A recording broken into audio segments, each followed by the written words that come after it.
अगर इस दुनिया में कोई सबसे रहस्यमय पर्वत है तो वो है कैलाश पर्वत।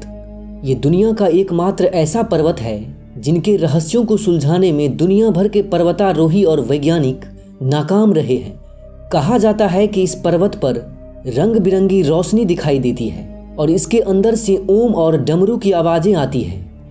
तिब्बत में मौजूद इस कैलाश पर्वत का आखिर क्या है रहस्य, जिसकी वजह से इस पर चढ़ाई करने में तमाम कुशल पर्वतारोही मात खा चुके हैं। और 1996 में कैलाश पर्वत पर चढ़ाई कर रहे चीनी हेलीकॉप्टर के साथ आखिर ऐसा क्या हुआ जिसकी वजह से चीन की सरकार द्वारा इस पर 2001 से ही चढ़ने पर प्रतिबंध लगा दिया गया है। आज की इस वीडियो में हम आपको इन्हीं अद्भुत रहस्यों के बारे में बताने जा रहे हैं, इसलिए आप बने रहें इस दिलचस्प वीडियो के अंत तक। हिंदू धर्म ग्रंथों में कैलाश पर्वत को महादेव का स्थान माना गया है। माना जाता है कि इस पर कई देवी देवताएं रहा करते हैं। चीन के अधिकृत क्षेत्र तिब्बत में स्थित कैलाश पर्वत पर 1990 से लेकर 1996 के बीच चीन के वैज्ञानिकों ने कई बार चढ़ने और इसके रहस्यों को जानने की कोशिश की थी। सबसे पहले 1991 में चीन के कुछ वैज्ञानिकों ने जापान के वैज्ञानिकों के साथ एक टीम बनाकर कैलाश पर्वत पर चढ़ने की कोशिश की, लेकिन उन लोगों को कई खराब मौसम और भयानक हिमस्खलन का सामना करना पड़ा, जिसकी वजह से 17 वैज्ञानिकों की मौत भी हो गई। इस घटना के 5 साल बाद 1996 में चीन के वैज्ञानिकों ने हेलीकॉप्टर के जरिए कैलाश पर्वत पर जाने का फैसला किया। शुरू में तो उन्हें कैलाश के बेहद सुंदर नज़ारे देखने को मिले, लेकिन जैसे जैसे वे ऊंचाई की ओर बढ़ते गए उसका सामना ऐसे खतरों से हुआ जिन्होंने उनके होश उड़ा दिए। चीनी मीडिया रिपोर्ट के मुताबिक कुछ ऊंचाई तक हेलीकॉप्टर के पहुंचते ही कैलाश पर मौसम बदलने लगे और भयानक बर्फबारी के साथ हिमस्खलन होते हुए दिखाई देने लगे। वो हिमस्खलन इतना भयानक था कि अपने रास्ते में आने वाली हर एक चीज़ को वे तबाह करते जा रहे थे।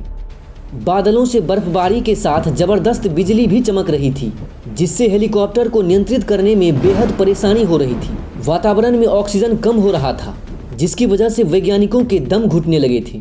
हेलीकॉप्टर का इंजन सही से काम नहीं कर पा रहा था। उन लोगों को भयानक दिशा भ्रम का आभास होने लगा और सारे रास्ते एक ही ओर जाते हुए दिखाई देने लगे। उनका दिल तेजी से धड़कने लगा और बेहद भयानक थकान महसूस होने लगी। उन्हें डर लगने लगा और मन में वापस लौट जाने के ख्याल आने लगे। हालांकि इसके बावजूद भी वे हिम्मत ना हारकर किसी तरह ऊपर बढ़ते रहे, लेकिन थोड़ा और ऊपर पहुंचते ही उनके हेलीकॉप्टर में खतरे का अलार्म बजने लगा। हेलीकॉप्टर के नेविगेशन उपकरणों और रेडार ने ठीक से काम करना बंद कर दिया और अब किसी भी वक्त उनका हेलीकॉप्टर क्रैश होने वाला था, जिस वजह से वैज्ञानिकों को अपना मिशन बीच में ही छोड़कर वापस लौटना पड़ा। इस मिशन के फेल होने के बाद चीन ने दोबारा कभी भी खुद तो कैलाश पर चढ़ने की कोशिश नहीं की, लेकिन उन्होंने दुनिया के धुरंधर पर्वतारोहियों को कैलाश पर्वत पर चढ़ने की अनुमति दी।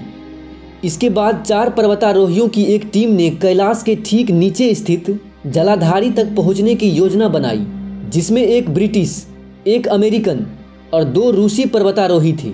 ये सभी बेहद कुशल पर्वतारोही थे और काफ़ी आगे तक गए। 1 सप्ताह तक तो उनका कुछ पता नहीं चला, लेकिन जब वे लौटे तो वे बिल्कुल बदल चुके थे।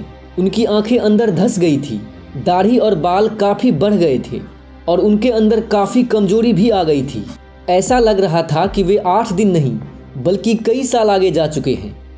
जिसके बाद उन्हें अस्पताल ले जाया गया, लेकिन कुछ ही दिनों बाद उनकी मृत्यु हो गई। सितंबर 2004 में एक बार Russian academy of natural science के यूरी रकारोव और उनके बेटे पॉल ने गैरकानूनी तरीके से कैलाश पर जाने की कोशिश की। वे तलहटी के करीब पहुंचकर कैंप लगा दिए, लेकिन पहली रात ही उनके साथ कुछ ऐसा हुआ कि अगली सुबह ही उन्होंने वापस जाने का फैसला कर लिया। कहते हैं रात के लगभग 3 बजे उनके बेटे पॉल ने झकझोर कर यूरी को जगाया और बाहर देखने के लिए कहा। यूरी ने जैसे ही बाहर देखा तो वे दंग रह गए। कैलाश के शिखर पर रंग बिरंगी रोशनियां फूट रही थी। प्रकाश के रंगीन गोले एक एक करके आ रहे थे और बुलबुलों की तरह फूटते जा रहे थे। कुछ ही देर बाद कैलाश पर्वत पर कई स्वास्तिक बनते दिखाई देने लगे। ऐसा हैरान करने वाला नज़ारा देख यूरी और उनके बेटे की आंखों से लगातार आंसू बहे जा रहे थे। वे एक अदृश्य शक्ति का अनुभव कर रहे थे और उन्हें अंदर से एक अलग ही आनंद मिल रहा था। यूरी समझ गए कि वह दुनिया की सबसे बड़ी शक्ति के सामने खड़े हैं और इस काबिल नहीं है कि वह उस परम सत्ता के घर में कदम रख सके। अब सवाल यह है कि आखिर ऐसी कौन सी ऊर्जा है जो कि कैलाश के पास जाते ही तेजी से लोगों की उम्र घटाने लगती है। हो सकता है कि ये महादेव का सुरक्षा कवच हो जो बाहरी लोगों को उनके घर तक पहुंचने से रोकता हो। कई वैज्ञानिकों, खोजकर्ताओं और पर्वतारोहियों ने इस ऊर्जा का साक्षात अनुभव किया है। कहते हैं कि कैलाश की चढ़ाई के मार्ग पर एक ऐसा खास बिंदु आता है जहां पहुंचने पर आध्यात्मिक शक्तियां चेतावनी देती है, मौसम बदलने लगता है और यात्री को बेचैनी होने लगती है। उन्हें ये आभास होता है कि कोई उन्हें चले जाने के लिए चेतावनी दे रहा हो। जिन लोगों ने चेतावनी को अनसुना किया उनके साथ बुरे अनुभव हुए। कुछ लोग रास्ता भटक कर जान गंवा बैठे। कहते हैं कि 1928 में एक बौद्ध भिक्षु मेलारेपा कैलाश पर चढ़ने में सफल रहे थे।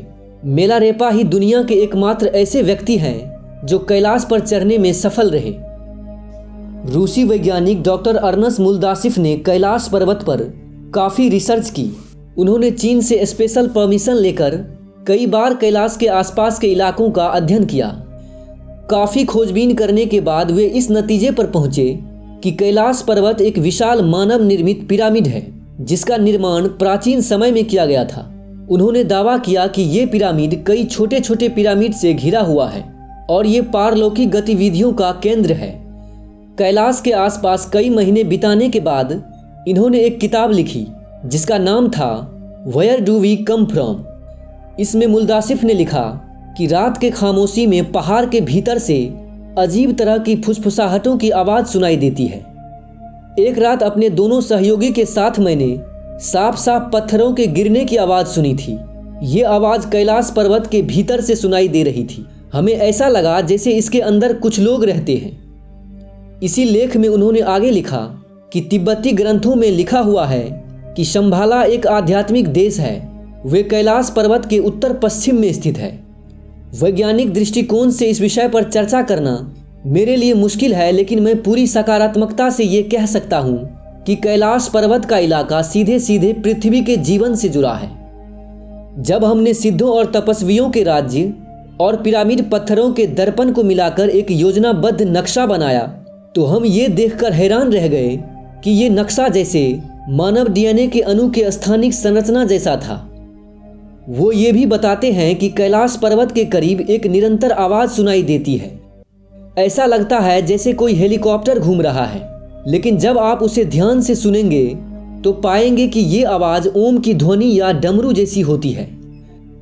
कैलाश पर्वत के पास ही ऐसा क्यों होता है?